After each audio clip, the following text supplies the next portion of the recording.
आदाब, मैं हूँ रेहान सैयद। आज हम बात करेंगे जो खत्ते में एक बढ़ती हुई कशीदगी है इसराइल और हिजबुल्लाह के दरमियान। और गुज़िश्ता रोज़ हमने ये देखा कि लबनान के अंदर जो पेजर धमाके हुए उसके अंदर 9 अफराद शहीद हुए, 3000 के करीब अफराद जो हैं वो ज़ख्मी हैं। और ये कहा जा रहा है कि जो अफराद ज़ख्मी हैं उनमें से भी बेशतर जो हैं वो क्रिटिकल हैं। ये मामला क्या हुआ है, किस तरीके से पेजर में धमाके हुए, किस कंपनी ने ये बनाए, किस तरीके से लबनान आए, क्या वजह है कि हिजबुल्लाह जो हैं उनके लोग मोबाइल फ़ोन इस्तेमाल नहीं कर रहे। और सबसे बढ़कर मैं आपको ये बताऊंगा कि आखिर ये वक्त ही क्यों चुना इसराइल ने कि इस वक्त ये काम जो है वो किया जाए। तो अगर आप ये तमाम मालूमात जानना चाहते हैं तो मेरी इस वीडियो को मुकम्मल देखिएगा, अपने कमेंट्स और शेयर ज़रूर कीजिएगा। और इसके साथ साथ ये ज़रूर बताइएगा कि आप क्या देख रहे हैं कि इस वक्त क्या होने जा रहा है मशरिक़ वुस्ता में। देखिए, गुज़िश्ता रोज़ जब ये ख़बरें सामने आई कि पेजर धमाके हुए हैं लबनान के अंदर और उन पेजर धमाकों में 9 अफराद बताया जा रहा है कि वो शहीद हो चुके हैं और 3000 के करीब अफराद जो हैं वो ज़ख्मी हैं। और ये कहा जा रहा है कि जो ज़ख्मी हैं वो भी जो है उनकी जो सिचुएशन है वो भी क्रिटिकल है और ज़्यादातर अफराद के जो चेहरे हैं वो मुतासर हुए हैं। इसमें हमने ये देखा कि जो हिजबुल्लाह के जंगजू थे, जो हिजबुल्लाह के फाइटर्स थे, जो उनकी एक फोर्स है जो कि लड़ती है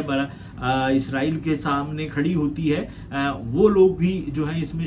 शहीद हुए हैं, ज़ख्मी हुए हैं। जबकि हमने ये देखा कि जो लबनान में ईरानी सफ़ीर थे वो भी इसके अंदर ज़ख्मी हुए हैं। जब ये मामला सामने आया तो उस वक्त तो तमाम लोगों ने कहा कि ये पेजर के ज़रिए जो है वो हुए हैं, धमाके हुए हैं। और मैं आपको बताऊंगा आगे चल कर के पेजर किस तरीके से काम करता है। लेकिन अब जो बैनुल अक़वामी मीडिया है वो ये कहता है कि इसके अंदर जो है खसूसी एक मवाद था जो कि डिटेक्ट नहीं हो पाया। और इसमें 2 मुख्तलिफ रिपोर्ट्स हैं। एक जो मीडिया ग्रुप है वो ये कहता है कि 3 ग्राम मवाद था, जबकि जो दूसरा ग्रुप है उसने जब किसी सिक्योरिटी माहिर से ये इस बारे में पूछा तो उन्होंने बताया कि ये 10 से 20% जो मवाद था वो इन पेजर्स के अंदर था। अब ये पेजर्स जो हैं वो ख़रीदे गए थे ताइवान से। ताइवान की एक कंपनी है गोल्ड अपोलो, लेकिन उस कंपनी ने ये कहा कि हमने अपने एक राइट्स दिए हुए एक यूरोपियन मुल्क में कंपनी को, तो ये उधर से जो है वो गए हैं। अब जो आज जो मीडिया रिपोर्ट्स आ रही हैं उसके ज़रिए अगर हम बात करें तो ये पता चलता है कि इस डिवाइस के अंदर ही जो मवाद है उसको रखा गया था और वो मवाद इतनी थोड़ी तादाद में था और ऐसा ख़ास किस्म का था कि वो डिटेक्ट नहीं हो सका। इसलिए वो मवाद काफ़ी अरसे तक जो है वो पेजर में रहा। और आप लोगों के इल्म में है कि हिजबुल्लाह ने इस साल के आगाज़ में ये पेजर्स जो हैं वो मंगवाए थे और तकरीबन जो बात बताई जा रही है वो ये है कि 5000 के करीब पेजर्स को उन्होंने मंगवाया था। अब मैं आपको बताऊं कि देखिए, ये जो पेजर्स के जो मामलात हैं ये आपको पता है कि पेजर में मुख्तसर तौर पे मैसेज जो है वो वसूल होता है। और इसमें जो 1990 और सन 2000 तक पेजर्स का इस्तेमाल हमने देखा कि बड़े पैमाने पर किया जाता था और इसके अंदर मैसेजेस को जो है वो रिसीव होते थे। लेकिन 2000 के बाद जब मोबाइल आया तो उसके बाद फिर पेजर मादूम हो गया। लेकिन इस साल के आगाज़ में जो हिजबुल्लाह के सरबराह हैं हसन नसरुल्लाह, उन्होंने अपने लोगों से कहा था कि ये मोबाइल जो है ये गैर महफूज हैं, इसलिए हमें अब पेजर्स का इस्तेमाल करना चाहिए क्योंकि इससे जो लोकेशन है वो ट्रेस नहीं हो पाती है। तो ये वो बुनियादी वजह थी कि लोकेशन ट्रेस ना हो पाए, इसलिए हिजबुल्लाह ने जो है वो पेजर्स को मंगवाया। और उसके बाद हमने ये देखा कि ये गुज़िश्ता रोज़ जो वाक़या हुआ है इससे पूरी दुनिया हिल कर रह गई। क्योंकि पहले तो लोगों की यही समझ में नहीं आया कि ये धमाका किस तरह हुआ। क्या उस इलेक्ट्रिकल डिवाइस को किसी खुसूसी कोड के ज़रिए, किसी मैसेज के ज़रिए से जो है वो ब्लास्ट किया गया, जो कि एक बहुत हैरानकुन बात थी। लेकिन जब इस पर जो कार्रवाइयाँ हैं, जो इस पर तहकीकात हैं, उनका आगाज़ हुआ तो उसके बाद हमने ये देखा कि एकदम से जो है ये बात सामने आई बैनुल अक़वामी मीडिया में कि इसके अंदर खुसूसी तौर पर जो एक फटने वाला मवाद था उसको फिक्स किया गया था और वो इतना ख़ास किस्म का था कि उसको डिटेक्ट नहीं किया जा सका।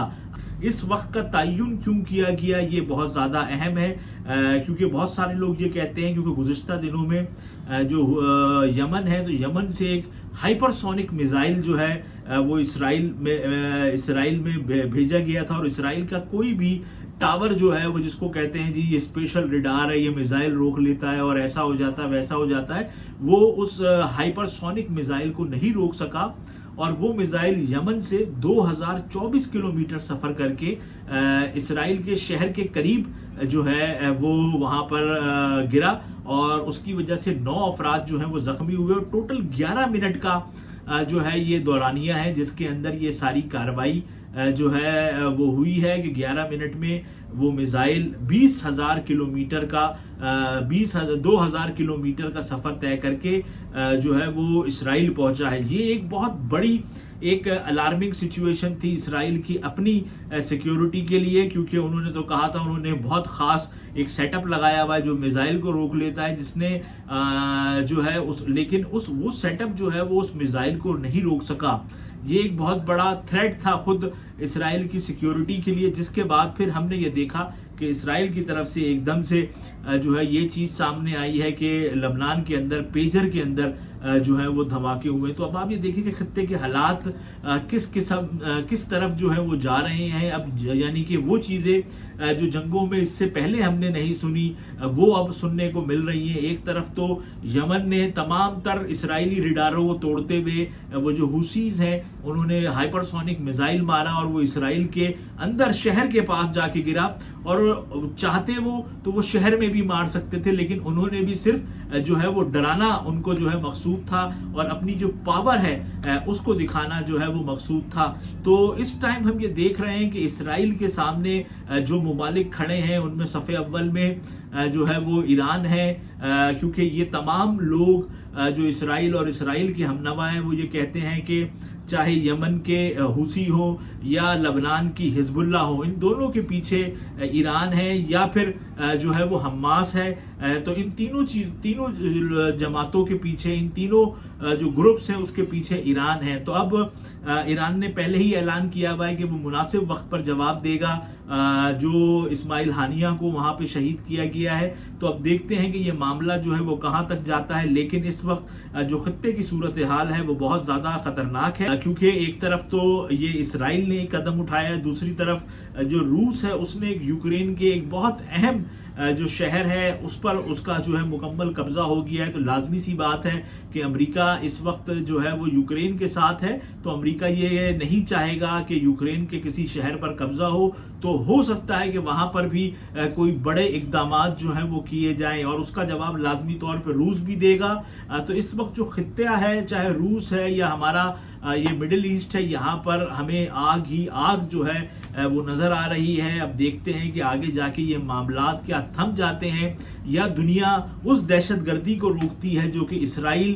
کر رہا ہے غزہ کے اندر، کہ لوگوں کو مسلسل مار رہا ہے، غزہ شہر کو تباہ کر رہا ہے۔ پوری دنیا صرف زبانی کلامی تو کہہ رہی ہے، لیکن اسرائیل کسی کی بھی بات ماننے کو جو ہے وہ تیار نہیں ہے۔ اب دیکھتے ہیں کہ آگے آنے والے دنوں میں معاملات جو ہیں وہ کہاں تک جاتے ہیں۔